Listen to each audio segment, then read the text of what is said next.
গল্প শিয়াল পণ্ডিত আর কুমির চান। Fox and crocodile. এক গ্রামে এক শিয়াল থাকত।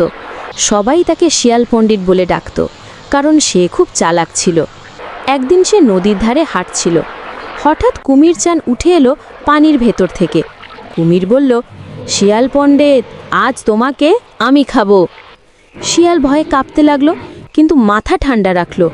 বলল, আরে কুমির চান, তুমি যদি আমাকে খাও তবে আমার শরীরের ভেতর থাকা মোটা মোটা বইগুলো কে খাবে?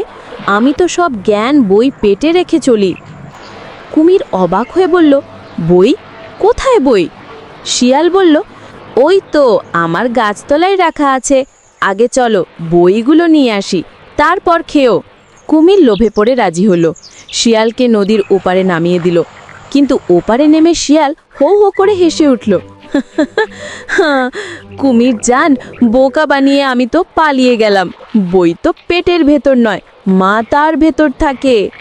কুমির লজ্জায় মাথা নিচু করে পানিতে ডুবে গেল।